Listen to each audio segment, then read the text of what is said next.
Muchachos, buenas noches, ¿cómo están? ¿Me escuchan? ¿Me escuchan el audio?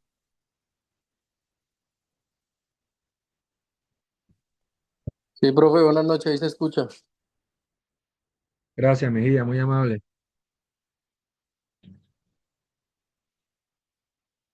Bueno, muchachos, yo creo que vamos a empezar ya la formación de hoy.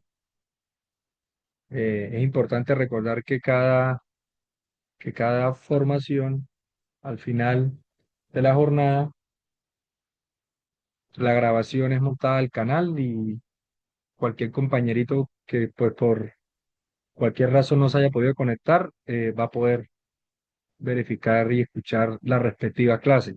Igualmente, pues los que se presentan también van a poder repasar la misma. En el día de hoy, muchachos, vamos a mirar los aspectos más importantes de la Ley 1952 del 2019, que es el Código General Disciplinario. En anteriores oportunidades estuvimos viendo el Código Disciplinario Policial y ahora pues vamos a mirar los aspectos más importantes del Código General Disciplinario.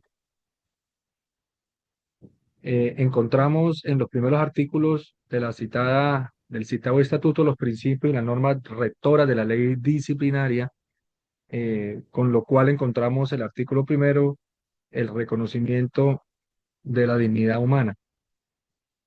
Todos sabemos que este reconocimiento hace parte, inclusive del artículo primero de la Constitución Política, y es un pilar fundamental del Estado Social de Derecho como es el Estado colombiano.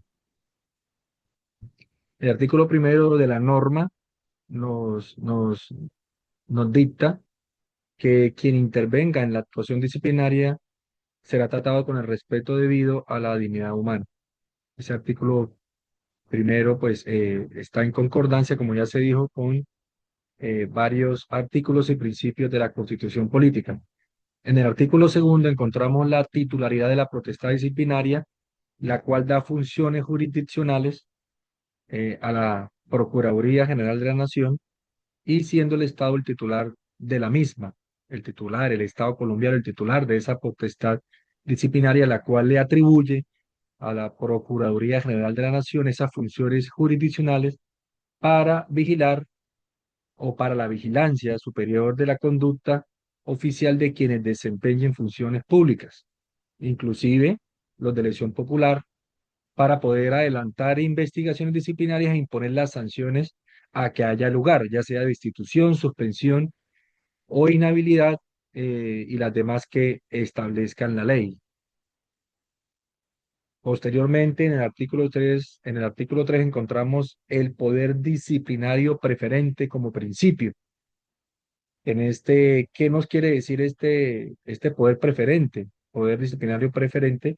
Que la Procuraduría General de la Nación, al ser la titular del ejercicio preferente del poder disciplinario, tiene esa facultad para desarrollar, para iniciar, proseguir o remitir cualquier investigación o juzgamiento de competencia de los órganos disciplinarios internos de las entidades públicas, de las personerías distritales y municipales, y poder tomar la Procuraduría ese poder preferente de investigación.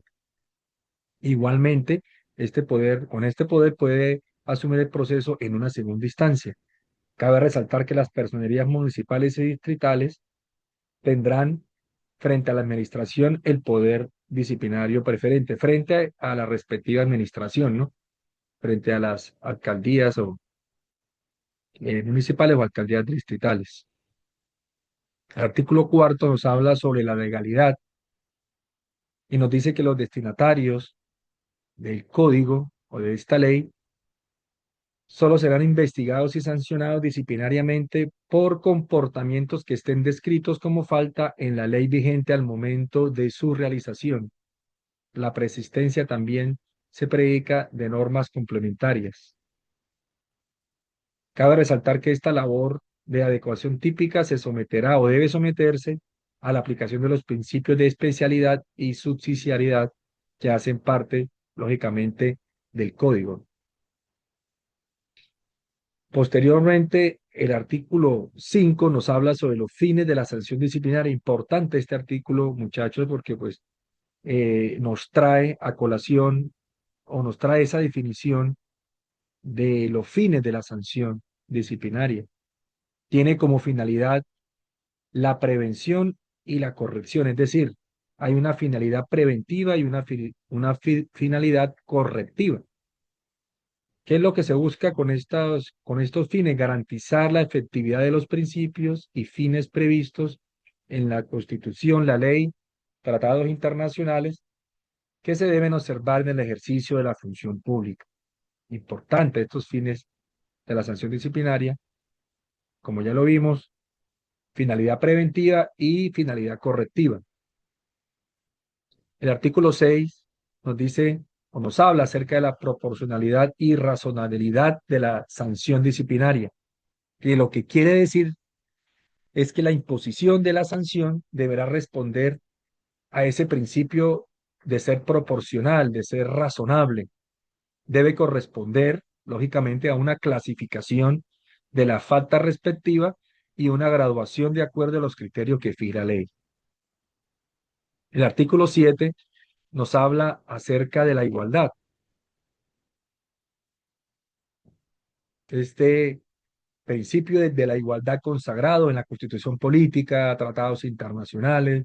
De hecho, como ya vimos, inclusive en el Código de Disciplinario Policial, este principio de igualdad está permeado en todo eh, procedimiento interno en el Estado colombiano y en los cuales las autoridades disciplinarias deberán hacer efectiva la igualdad en los intervinientes, es decir, en las partes del proceso, en el desarrollo de la misma actuación procesal, con lo cual se va a proteger especialmente a aquellas personas que por su condición económica, física, mental, se encuentren en circunstancias de debilidad manifiesta. Este principio de la igualdad nos recuerda que el sexo, la raza, el color, la condición social, la profesión, el origen nacional o familiar, la posición política, las creencias o prácticas culturales, en ningún caso pueden ser utilizados dentro del proceso disciplinario como elementos de discriminación. Pasando al artículo 8, que nos habla de la favorabilidad de la norma disciplinaria y nos quiere decir este principio que en materia disciplinaria la ley permisiva o que sea favorable al investigado, sustancial o procesal de efectos sustanciales, aun cuando sea posterior, se aplicará de preferencia a la restrictiva o a la que sea favorable. Este principio también hace parte del debido proceso como principio constitucional, en lo cual también rige hablando del principio de favorabilidad, rige también para quien o quienes estén cumpliendo la sanción, salvo lo dispuesto en la Constitución política. Importante, muchachos, tener en cuenta el artículo 9 de la ilicitud sustancial en lo que tiene que ver con la conducta del disciplinable. Cuando sea ilícita, es evidentemente que se tenga que afectar el deber funcional sin una justificación alguna, ¿cierto? Siempre tenemos que tener en cuenta que en lo que tiene que ver con la conducta del disciplinable, esta será ilícita siempre y cuando afecte el deber funcional sin una justificación. El artículo 8 nos habla de la culpabilidad. La culpabilidad entendida como eh, en materia disciplinaria entendida como la facultad en que sólo se podrá imponer una sanción por conductas realizadas con culpabilidad, es decir, que no son sancionables o solo son sancionables a título de dolo o de culpa esta conducta. Queda proscrita, queda prohibida toda forma de responsabilidad objetiva, como ya habíamos visto en su momento cuando estudiamos el Estatuto Disciplinario Policial, hablábamos de estas modalidades de la conducta y ya sabemos lo que es dolo, y lo que es culpa. Entonces, en este, en este procedimiento se tiene también que las conductas son sancionables solamente a título de dolo o a título de culpa. Nos trasladamos ahora al artículo 11, que nos habla sobre los fines del proceso disciplinario. ¿Cuáles son esas finalidades del proceso disciplinario? Y se tiene que como finalidad primordial es la prevalencia de la justicia, la efectividad del derecho sustantivo, la búsqueda de la verdad material y el cumplimiento de los derechos y garantías debidos a las personas que intervienen en ese procedimiento disciplinario. Debemos también tener en cuenta que si el fin o uno de los fines del proceso disciplinario es buscar la verdad material, también se debe hacer énfasis que el ente investigador debe investigar no solo lo desfavorable al indagado o al investigado, sino también no solamente lo desfavorable, sino también lo favorable. Debe haber una investigación integral, que la vamos a ver ahora más adelante. En el artículo 12 encontramos el principio del debido proceso. Como ya se dijo, el debido proceso es un derecho también fundamental consagrado en la Constitución Política, artículo 29 de la Constitución Política de Colombia, y consagrado también en tratados internacionales que hacen parte de la legislación interna a través del bloque de constitucionalidad. Y este debido proceso lo que nos dice es que la persona o el sujeto disciplinable deberá ser investigado y luego juzgado por un funcionario diferente. Es decir, uno es el que investiga y el otro es el que juzga. Que sea independiente el funcionario, que actúe de manera imparcial, autónomo, de manera autónoma, que sea también lógicamente competente y que cuando actúen lo hagan con observancia formal y material de las normas que determinen precisamente la ritualidad del proceso, ya unas normas o un procedimiento previamente establecido en los términos del código o en los términos de este presente código, dándole la prevalencia a lo sustancial que lo formal. Como ya habíamos dicho, el artículo 13 nos dice o nos habla sobre este principio de la investigación integral. Es un principio que está prácticamente en todos los procedimientos disciplinarios internos y que nos dice que las autoridades disciplinarias tienen la obligación de investigar con igual rigor. Imagínese lo que dice la norma, igual rigor, es decir, es, es obligatorio, es obligatorio que el ente investigador cumpla con con esta facultad de investigar rigurosamente los hechos y circunstancias que demuestren la existencia de la falta disciplinaria y la responsabilidad del investigado, pero que también debe investigar los hechos y circunstancias que tiendan a demostrar su inexistencia o que eximan de responsabilidad al investigado. La mayoría de investigaciones o un gran número de investigaciones no se aplica este principio de investigación integral, sino que simplemente el ente investigador se limita a investigar, eso sí, rigurosamente los hechos y circunstancias que responsabilizan al investigado, pero no lo que sí me responsabilidad, es decir, solamente lo desfavorable, dejando de un lado lo favorable.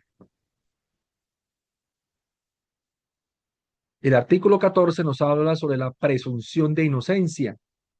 Este principio lo hemos repasado durante el trasegar de estas formaciones, entendido que el sujeto disciplinable o la persona que es disciplinable se presume inocente y debe ser tratado como tal mientras no se declare su responsabilidad en un fallo ejecutoriado. El fallo debe ser ejecutoriado.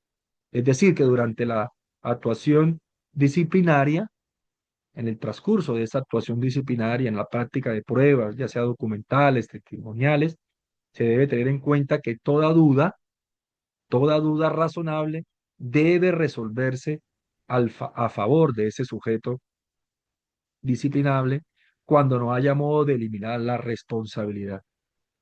El artículo 15, igualmente, y el artículo 16 nos habla del derecho a la defensa y la cosa juzgada disciplinaria. Fíjese cómo este derecho a la defensa nos describe que durante la actuación disciplinaria, el investigado tiene derecho a una defensa material y a la designación de un abogado.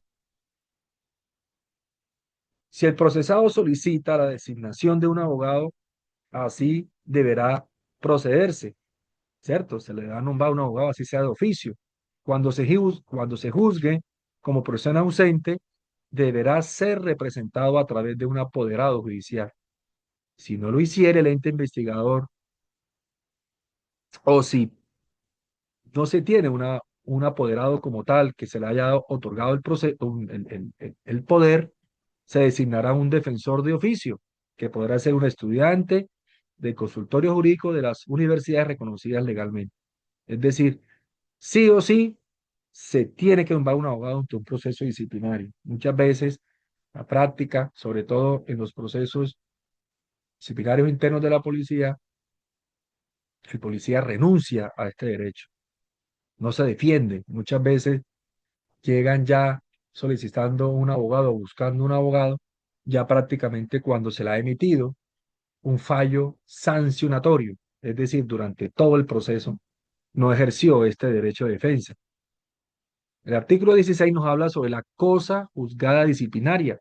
Es importante este artículo, muchachos, porque nos define o nos dice que el destinatario de la ley disciplinaria cuya situación se haya decidido mediante un fallo ejecutoriado o una decisión que tenga una fuerza vinculante de naturaleza disciplinaria, que son lógicamente proferidos por la autoridad competente, no será sometido a una nueva investigación y juzgamiento por los mismos hechos, aun cuando éste se le dé una denominación distinta.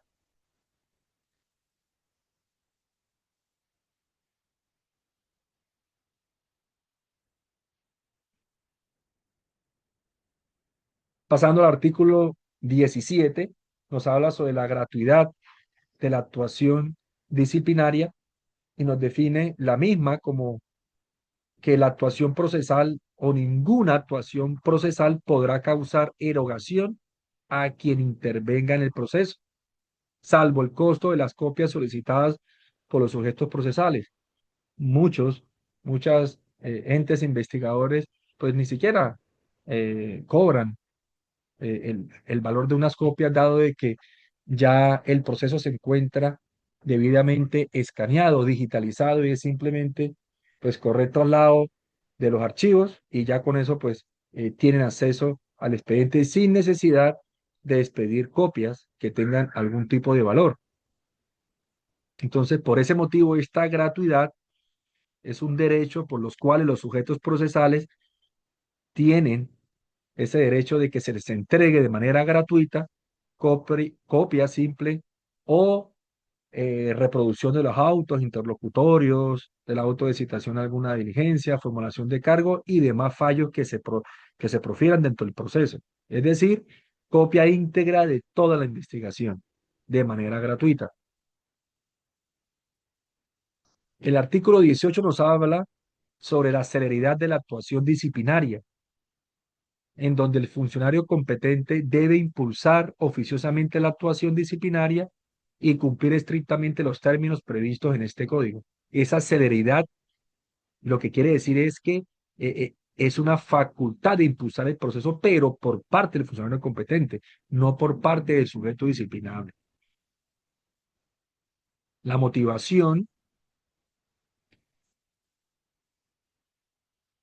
como principio, lo que nos trae o lo que obliga al funcionario competente es que toda decisión de fondo siempre debe motivarse. No es simplemente proferir autos que decidan de fondo sin una motivación. Es importante tener en cuenta este artículo, puesto que si esa decisión, aun siendo obligatoria su motivación y no se hace, se está frente a una nulidad. El artículo 20 nos habla de la congruencia. ¿Qué significa esto, muchachos? Que el disciplinado, el sujeto disciplinable, no podrá ser declarado responsable por hechos ni faltas disciplinarias que no estén en el auto de citación, audiencia y formulación de cargos.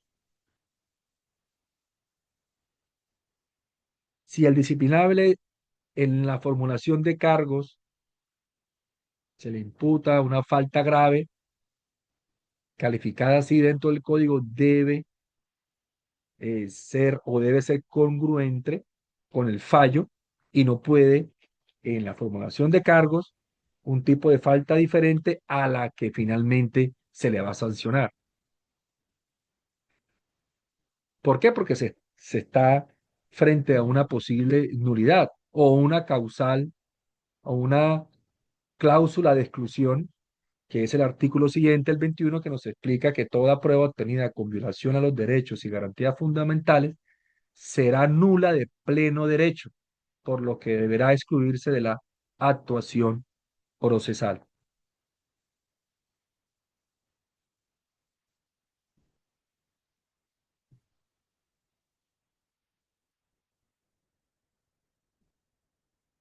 El artículo 22 nos habla de la prevalencia de los principios rectores e integración normativa, en la cual esa interpretación y aplicación del régimen disciplinario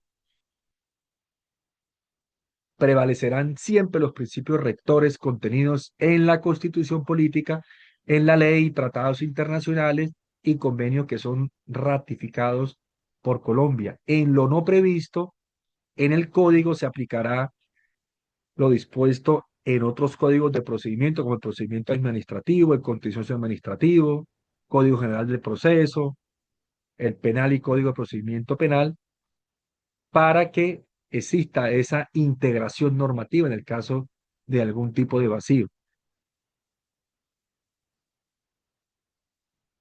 Finalmente, como principio, encontramos los destinatarios de la ley disciplinaria en lo que tiene que ver con los servidores públicos. Y los mismos son, o los destinatarios son los servidores públicos que se encuentren retirados del servicio o particulares cuando lo contempla la ley.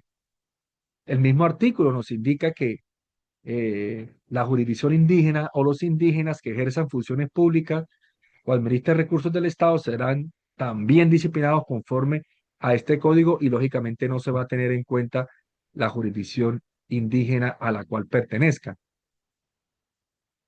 Ya entrando en materia en lo que tiene que ver con la falta disciplinaria en este Código General Disciplinario, la misma se nos define como, eh, como falta disciplinaria, constituye una falta disciplinaria y por lo tanto da lugar a la imposición de una sanción correspondiente, la incursión en cualquiera de las conductas previstas en el código que conlleven al incumplimiento de deberes, esta limitación en el ejercicio de derechos y funciones, prohibiciones, violación del régimen de inhabilidades, incompatibilidades, impedimentos y conflictos de intereses, sin estar amparado por cualquiera de las causales de exclusión de responsabilidad que son contempladas en la ley. El artículo 27 nos habla que se comete una falta disciplinaria por acción o por omisión. Esos son los dos tipos de falta. La falta disciplinaria puede ser realizada por acción o por omisión en el cumplimiento de los deberes propios del cargo o función o con ocasión de ellos o por esta limitación de sus funciones. Cuando se tiene el deber jurídico de impedir un resultado, no evitarlo pudiendo hacerlo equivale a producirlo. Entonces, se comete la falta disciplinaria ya sea por acción o ya sea por omisión. Dentro de lo que tiene que ver la acción, encontramos el dolo, que es la conducta dolosa. La conducta es dolosa cuando el sujeto disciplinable conoce los hechos constitutivos de la falta disciplinaria, su ilicitud y quiere su realización. Como ya lo hemos visto, el dolo es esa intención de cometer el hecho. Todo lo contrario de la culpa. La conducta es culposa cuando el sujeto disciplinable incurre en los hechos constitutivos de la falta, pero ya lo haces por la infracción al deber objetivo de cuidado funcionalmente exigible, pero que debió haberla previsto por ser previsible o habiéndola previsto, confió en poder evitarla. Entonces tenemos que la culpa sancionable podrá ser gravísima o podrá ser grave. La norma nos dice que la culpa leve no será sancionable en materia disciplinaria. Sin embargo, habrá culpa gravísima cuando se incurra en una falta disciplinaria por ignorancia supina, desatención elemental o violación manifiesta de las reglas de obligatorio cumplimiento. La culpa grave o la culpa será grave cuando se incurra en falta disciplinaria por inobservancia del cuidado necesario de cualquier persona del común imprime a sus actuaciones. Entonces se responde por la acción, se responde por dolo o se responde por culpa. Sin embargo, cuando se dé una de las causales de exclusión de responsabilidad disciplinaria, pues no habrá lugar a la misma. Cuando se realice la conducta. Primero, por fuerza mayor. Segundo, caso fortuito. Tercero, en estricto cumplimiento de un deber constitucional o legal. Cuarto, en cumplimiento de una orden legítima, autoridad competente. Cinco, para salvar un derecho propio y ajeno. Sexto, por insuperable coacción ajena. Séptimo, por miedo insuperable, como causales de exclusión de la responsabilidad, tanto en materia disciplinaria, en el Código General, como en el Código Disciplinario Policial e inclusive dentro del procedimiento o dentro de los códigos penales también, penales ordinarios, penales militares. Octavo, con la convicción errada e invencible de que con su conducta no constituye una falta disciplinaria. Noveno, en una situación de inimputabilidad en los cuales tales eventos se informará a la dependencia administrativa lo correspondiente. Dando esta claridad, no habrá lugar al reconocimiento de inimputabilidad cuando el sujeto disciplinario hubiere preordenado su comportamiento, con la intención de que sea reconocido como inimputable. El artículo 32 ya nos trae las causales de distinción de la acción disciplinaria, es decir, con la cual el proceso disciplinario se extingue, finiquita. El primero, por la muerte del sujeto disciplinable. Segundo, por la caducidad. Y tercero, por la prescripción de la acción disciplinaria. El parágrafo de ese artículo 32 también nos indica que el desistimiento del quejoso, en el caso de que esa, ese proceso disciplinario haya tenido su génesis por una queja interpuesta, pero esa persona o ese quejoso desiste de la queja, no extingue la acción disciplinaria, es decir, la acción no termina, debe proseguir de manera oficiosa. En lo que tiene que ver con la prescripción e interrupción de la acción disciplinaria prescribe en 5 años contados para las faltas instantáneas desde el día de su consumación, para de carácter permanente o continuado desde la realización del último hecho o acto y para las omisivas cuando haya cesado el deber de actuar. Es decir, la norma nos trae de manera general o el término general de prescripción es de 5 años. La prescripción se interrumpirá con la notificación del fallo de primera instancia. Interrumpida la prescripción, esta se producirá si transcurrido 2 años desde la notificación del fallo de primera instancia no se notifica de la decisión de segunda instancia. Para las faltas señaladas en el artículo 52 del Código, es decir, la falta gravísima, el término de prescripción será de 12 años. Entonces, de manera general, el término de prescripción es de 5 años para las faltas gravísimas, es decir, las que están en el artículo 52 del Código, la prescripción será de 12 años. En estos casos, se interrumpirá con la notificación del fallo de primera instancia. Interrumpida la prescripción, Esta se producirá si transcurridos 3 años desde la notificación del fallo de primera instancia no se ha notificado la decisión de segunda instancia. Es decir, cambia. En un parágrafo nos habla de 2 años y en la otra de 3 años cuando ya y se interrumpe esa prescripción. Pasando ahora a la clasificación de las faltas, artículo 46, el código nos trae que las faltas disciplinarias se clasifican en gravísimas, graves y leves. Es prácticamente la misma clasificación que nos trae el Código Disciplinario Policial. Y a su vez el artículo 47 nos trae los criterios para determinar la gravedad o la levedad de esa falta disciplinaria. Nos dice que las faltas disciplinarias o la falta gravísima están taxativamente señaladas en la ley. Se determinará si la falta es grave o leve de conformidad con los siguientes criterios. Entonces, ya el artículo 47 nos dice que las faltas gravísimas son taxativas en la ley, es decir, están descritas en la ley. Para nosotros poder determinar si la falta es grave o leve, se tienen que tener en cuenta estos criterios. Primero, la forma de culpabilidad. Segundo, la naturaleza esencial del servicio. Tercero, el grado de perturbación del servicio. Cuarto, la jerarquía y mando que el servidor público tenga en la respectiva institución. Quinto, la trascendencia social de la falta o el perjuicio causado. Sexto, las modalidades y circunstancias en que se cometió la falta. Séptimo, los motivos determinantes del comportamiento. Octavo, cuando la falta se realice con la intervención de varias personas, es decir, concurso de personas, ya sean particulares o servidores públicos, lógicamente.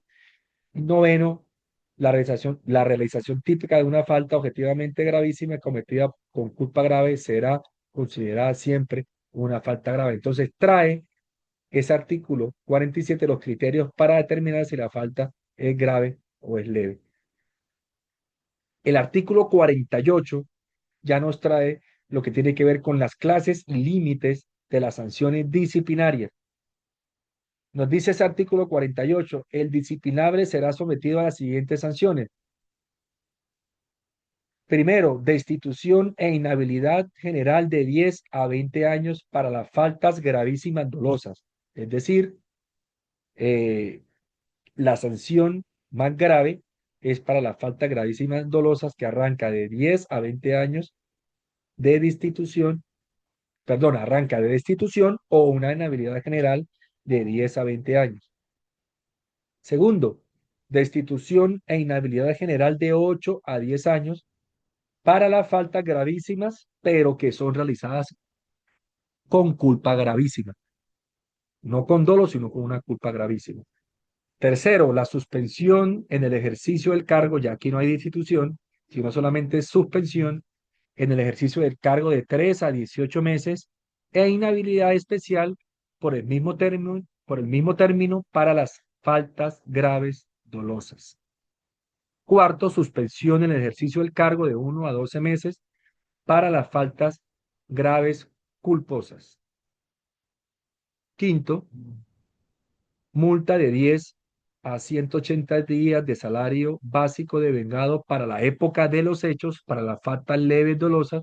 Y finalmente, en el numeral 6, la amonestación escrita para las faltas leves culposas. Cabe resaltar que en el parágrafo nos indica que en el evento que el disciplinado haya cesado en sus funciones para el momento de la ejecutoría del fallo o durante su ejecución, cuando no fuere posible ejecutar la sanción, se convertirá el término de suspensión o el que faltare, según el caso, en salarios básicos devengados para el momento de la comisión de la falta, sin perjuicio de esa inhabilidad. El artículo 49 nos trae la definición de las sanciones. Primero, destitución e inhabilidad general. ¿Qué implica esta destitución e inhabilidad general? La terminación de la relación del servidor público o del particular con la administración, sin que importe que sea de libre nombramiento y remoción, de carrera o elección. B. La desvinculación del cargo en los casos previstos en la Constitución Política o la ley. C. La terminación del contrato de trabajo en caso de los servidores oficiales. Y D. en todos los casos anteriores la imposibilidad de ejercer la función pública en cualquier cargo o función por el término señalado en el fallo y la exclusión del escalafón o carrera. Entonces arrancamos desde la más grave como una destitución e inhabilidad general que implicaría pues lógicamente la terminación de la relación del servidor público o del particular con la administración, desvinculación del cargo, terminación del contrato de trabajo o, o finalmente la imposibilidad de ejercer la función pública en cualquier cargo o función por el término señalado en ese respectivo fallo. Segundo, la suspensión implicaría la separación del ejercicio del cargo en cuyo desempeño se originó la falta disciplinaria y la inhabilidad especial, la imposibilidad de ejercer la función pública en cualquier cargo distinto a aquel por el término señalado en el fallo. Tercero, la multa se tiene como que es una sanción de carácter pecuniario. Cuarto, la amonestación implicaría un llamado de atención por escrito que debe registrarse en la hoja de vida. Cabe igualmente señalar, muchachos, que en el parágrafo nos indica que si al momento del fallo el servidor público o el particular sancionado presta servicios en el mismo o en otro cargo similar en la misma entidad, incluso en periodo diferente, deberá comunicarse la sanción al representante legal o a quien corresponda para que proceda a hacerla efectiva.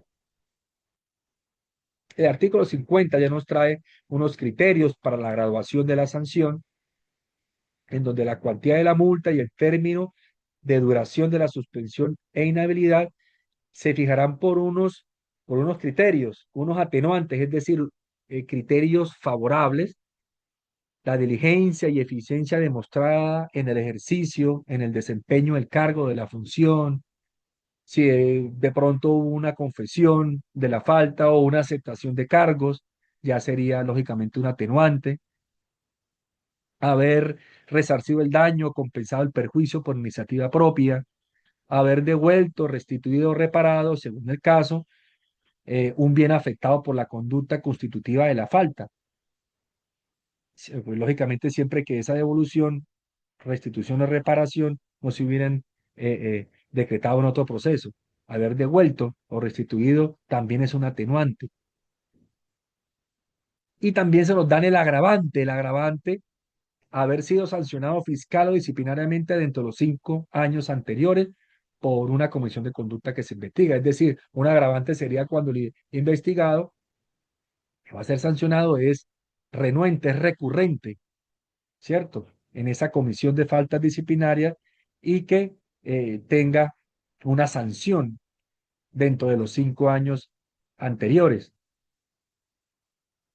También se tiene como agravante atribuir la responsabilidad infundadamente a un tercero, el grave daño social de la conducta, la afectación de derechos fundamentales, el conocimiento de la ilicitud, el pertenecer al servidor público al nivel directivo y ejecutivo de la entidad, es decir, la cabeza visible de esa entidad, lógicamente, eso es un agravante, ¿cierto? Ejecutar la conducta constitutiva de esa falta por una recompensa o promesa remuneratoria de un tercero y por la naturaleza de los perjuicios causados. Tenemos también dentro de esa clasificación que nos dan las faltas gravísimas en en este código disciplinario general, nos tienen en el artículo 52 faltas relacionadas con la infracción al derecho internacional humanitario, derechos humanos y DIH. Artículo 53 faltas relacionadas con la libertad y otros derechos fundamentales. Artículo 54 faltas relacionadas con la contratación pública. Artículo 55 faltas relacionadas con el servicio o la función pública. Artículo 56. Esto es una clasificación que nos trae y dentro de cada artículo existe una descripción de ese tipo de faltas y así sucesivamente hasta llegar al artículo 64, que son las faltas relacionadas con el régimen penitenciario y carcelario.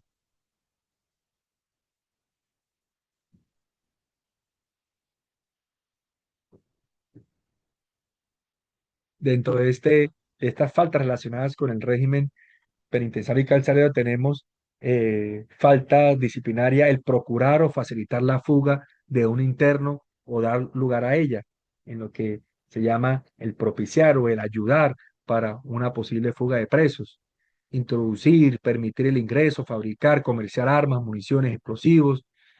También, por ejemplo, introducir o permitir el ingreso de elementos de comunicación no autorizados, contraer deudas o efectuar negocios de cualquier índole con los reclusos, facilitar a los internos llaves o implementos de seguridad que permitan el acceso a dependencias de ese establecimiento, llevar a los internos a lugares diferentes del señalado en el orden de remisión o desviarse de la ruta sin una justificación, ceder, ocupar o dar destinación diferente sin autorización legal a las casas fiscales, realizar actos, manifestaciones que pongan en peligro el orden interno, la seguridad del establecimiento carcelario, causar destrozos a los bienes afectos a la custodia inherentes al servicio, retención de personas, intimidad con armas.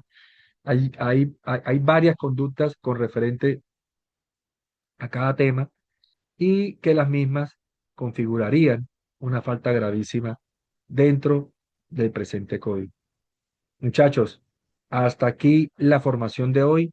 Espero haya sido de su ayuda hacer un recorderis importante frente a estas, o de lo más importante frente a este código, y nos estaremos viendo en el día de mañana con las resoluciones 1840 de 2015, 2374 de 2023 y 2572 del 2023. Temas sobre el manual y empleo de armas menos letales. También vamos a mirar las normas sobre el reglamento de estándares mínimos profesionales y la política de integridad policial. Esto en el día de mañana, muchachos, a la misma hora, ya inmediatamente se termine la clase, se estará montando el respectivo video. Para todos, muchachos, muchas gracias. Dios los bendiga y que pasen buena noche.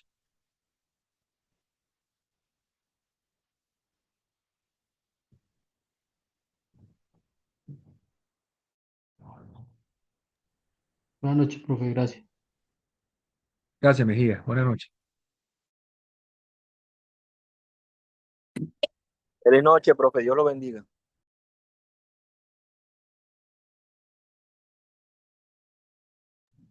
Amén. Lo mismo. Feliz noche.